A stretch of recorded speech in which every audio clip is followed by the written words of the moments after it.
নমস্কাৰ অসমবাসী ৰাইজ আপোনালোকৰ কাৰণে বিশেষ এটা ভিডিঅ' বনাবলগীয়া হ'ল মই ফেচবুকত এটা ভিডিঅ' পাইছিলোঁ চাম কানু ভিডিঅ' বনাই পেলাই পঠিয়াইছে মুকলি কৰি দিয়া হ'ল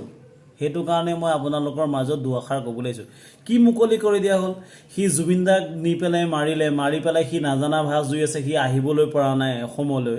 সি একো নাজানা নিচিনাকৈ সি এতিয়া কৈ আছে মুকলি কৰি দিয়াৰ কাৰণে মই দুআষাৰ ক'বলৈ আহিছোঁ আপোনালোকে ভিডিঅ'টো চাওক চাই পেলাই এবাৰ কওক কি মুকলি কৰি দিছোঁ অসমৰ মানুহে কি পাগল ভাবিছে সি অসমৰ মানুহক কেইটামান কথা ৰাইজৰ আগত মুকলি কৰি দিয়াৰ কাৰণে কথা কোৱাৰ কাৰণে আহিলোঁ যোৱা কিছুদিন ধৰি আমাৰ মৰমৰ জুবিনৰ ঘটনা ভিডিঅ'টো আপোনালোকে চাই পেলাই কি বুজিলে মুকলি কৰি দিয়া হ'লে অসমৰ মানুহক সি ভাবিছে সিয়ে বহুত চালাক আৰু অসমৰ মানুহে একোৱে নাজানে CID তদন্ত শীঘ্ৰে হ'ব লাগে আৰু চাম কানুক ধুই আনি ফাঁচি দিয়াটো মই উচিত বুলি ভাবোঁ মই অসমৰ মানুহক মই হেমন্ত বিশ্ব শৰ্মাক অনুৰোধ কৰি জনাইছোঁ